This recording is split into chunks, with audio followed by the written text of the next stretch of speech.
सास की तो सुननी ही नहीं। जी, सास की तो सुननी ही नहीं है। कई बहू ये गांठ बांध लेती है। बहू, जरा गेहूं छत पर सूखने डाला। रवि से बोलकर छत पर रखवा दिया है। कपड़ा भी बिछा है, बस फैलाना है। अरे सब कर दिया था तो फैला भी देती। मैं कैसे जाऊं ऊपर? क्यों, पैर में मेहंदी लगी है क्या? नहीं, जबान पर दही जमी है। जबान पर तो लग नहीं रहा कि दही जमी है। सारा दिन पकड़ पकड़ करती रहती है। जबान तेरी कैंची जैसी चलती है, करम चली। बहू सास से नफरत करती थी, लेकिन सास उसे बहू की तरह ही देखती। पता नहीं पापा ने क्यों इस घर में मुझे बिठा दिया। बोला था साफ साफ, नहीं होता मुझसे ये सास ससुर वाले घर में रहना। अरे बाहर पैकेट में मिलता है आटा, तो क्या जरूरत है गेहूं पीसने की। अरे यार, इन लोगों का तो हिसाब किताब समझ में नहीं आ रहा मुझे। तभी सास आ जाती है। बहू, वो पंखा देख कितना गंदा है, जरा साफ कर दे चढ़कर। तेरे ससुर जी नहीं कर पाएंगे साफ। अरे माँ जी, ये सब लड़कियों के नहीं आदमियों के काम होते हैं। कल इनसे करवा लेना, मैं चली सोने। सास को समझ में नहीं आता है कि वो बहू को जो काम बोले वो करती क्यों नहीं है। बहू, शाम को शादी में जाना है। मेरे बहन की बेटी की शादी है, तैयार हो जाना। ना ना माँ जी, मैं तो नहीं जा पाऊंगी। मेरा सीरियल आना है, मैं नहीं जाऊंगी। बहू, आज खाने में भिंडी बना देना, बहुत दिन हो गए हैं। बहू जो उस वक्त बैठकर भिंडी काट रही होती है। माँ जी, मैंने तो परवल बना दिया है, भिंडी कल बनेगी। बहू, नॉन वेज खाना है। माँ जी, आलू बनेंगे। बहू, आज काले कपड़े नहीं पहनना। मैंने तो साड़ी पहन भी ली है। बस समझ लीजिए, यही जिंदगी थी इन सास बहू की, जो कुछ ना समझे ना कुछ कहे। सास परेशान हो जाती है, उसे समझ में ही नहीं आता कि भला बहू से कैसे काम कराए। वही बहू बड़ी आई मुझे कंट्रोल में करने वाली। अरे मैं तो किसी के हाथ नहीं आने वाली। अब क्या था, एक रोज बेटी घर आती है, जहाँ वो भाभी और माँ के बीच के रिश्ते को देखकर काफी परेशान हो जाती है। ये क्या है माँ, ये भाभी तो तेरी कोई बात नहीं मानती, तुझे दिखता नहीं है क्या? हाँ, लगता तो मुझे भी ऐसा ही है, लेकिन समझ में नहीं आता क्या करूँ। कैसे समझ में नहीं आता? सब दिख रहा है माँ। तू आलू बोले तो वो प्याज बोलती है, तू काला बोले तो वो हरा बोलती है। अरे वो तो तुझे भाव ही नहीं देती है। कैसे जम रही है तुम लोगों की एक ही घर में? रहने दे बेटा, तेरी माँ को ना समझ ही रहने दे। कहीं उस बहू की चालाकी ये समझ जाएगी तो दिक्कत आ जाएगी, फिर घर पर क्लेश झगड़ा। तो क्या पिताजी माँ को ऐसे ही काम करता देखूं? सारा दिन लगी रहती है।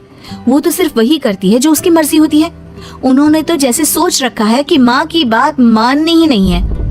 अब ऐसा भी नहीं है बेटा, पर पता नहीं क्यों तेरी बात सही लगती है। अच्छा, ऐसा नहीं लगता है ना तुझे? तो एक काम कर, आवाज दे भाभी को और बोल कि ठंडा पानी लेकर आए तेरे लिए। लो, ये भी कोई बात होती है? अभी बोल देती हूँ, इसमें तो कोई इनकार वाली बात होगी ही नहीं।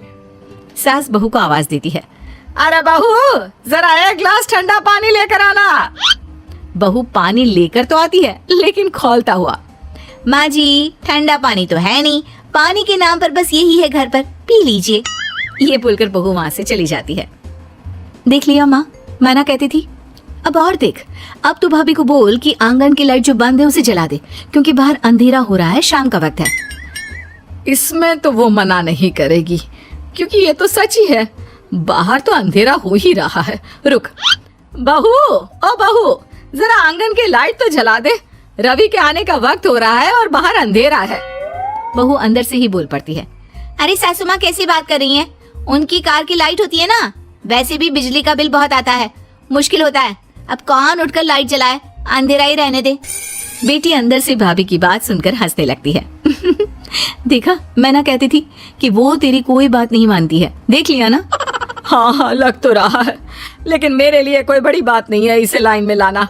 अरे मैं भी सास हूँ, जब तक सह रही हूँ, ठीक है। जहाँ अपने में आ गई ना तो। अरे नहीं नहीं, बुढ़ापे के कुछ दिन बचे हैं, प्लीज कोई तमाशा नहीं चाहिए मुझे घर पर। तुम दोनों तो निकल जाओ यात्रा पर। अरे वाह, मैं क्यों जाऊँ? मेरा घर है, मैंने अपने हाथों से बनाया है। तो करते रहो एडजस्ट। क्या करें और। बहू, खाना लगा दे जरा। माँ जी, मैंने बना दिया है, दीदी को बोलो लगा देगी, मैं सो रही हूँ।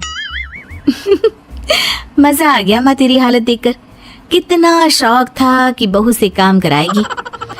हाँ हाँ, काम तो मैं अब भी करा लूं, देखना कल से तुम। ना, कोई क्लेश लड़ाई झगड़ा नहीं चाहिए। 4 दिन की जिंदगी है, अपनी इज्जत अपने हाथ में। कल को जबान चलाएगी तो मुझे अच्छा नहीं लगेगा। अरे चिंता क्यों कर रहे हो, काम भी पूरा करेगी और कोई क्लेश भी नहीं होगा। अच्छा, वो कैसे माँ? अरे तेरी माँ हूँ मैं और उसकी सास, सब पता है मुझे। सभी खाना पीना खाकर सो जाते हैं। फिर अगली सुबह बेटी माता पिता को चाय देते हुए, हाँ माँ, तो क्या कमाल दिखाने वाली हो आज आप? बिना लड़ाई झगड़े के कैसे बहू से मन मर्जी काम कराओगी? क्या मैजिक करने वाली हो माँ? अरे वो सब बाद में बताऊंगी, पहले मैं जरा एक बिना चीनी की चाय और पी लूं। मैं बना देता हूँ। अरे ना, बहू देगी। हाँ, तू बोल देगी और वो तुझे पूरी चीनी की कटोरी डालकर चाय पिला देगी। कोई ना माँ, मैं बना देती हूँ। अरे रुक तो। बेटी को ये कहकर सास बहू को आवाज लगाती है, बहू, अरे बहू, जरा चीनी वाली चाय तो देना। खूब चम्मच ही चम्मच चीनी डालना उसमें। बहू थोड़ी देर में फीकी चाय लेकर आती है। माँ जी, चीनी की एक बूंद नहीं है, ये बिना चीनी की चाय है, पीनी है तो पीजिए। बिना चीनी की चाय पाकर सास आसपास बेटी और पति को देखती है और फिर आज दोपहर के खाने में दाल खाना है। बहू, आज दिन में सब्जी बनाना, दाल खाने का बिल्कुल भी मन नहीं है। लेकिन ये क्या, दिन के खाने में सास के सामने आ जाती है दाल। ससुर और बेटी मन ही मन मुस्कुरा रहे होते हैं। अरे वो खाने से पहले खाने वाली दवाई थी ना, वो तो मैं खाना ही भूल गई। बहू, जरा कल से याद दिला देना। अब क्या था, सास का हर काम पूरा होता, बस सास उस काम को उल्टा करने को बोलती। ना घर में कोई लड़ाई ना झगड़ा। लग रहा है सासू माँ क्लेश के डर से मैं जो दे देती हूँ उसी में खुश रहना सीख गई है। ऐसी सासों को कैसे लाया जाता है लाइन पर, सब जानती हूँ मैं। अरे आज के जमाने की लड़की हूँ मैं।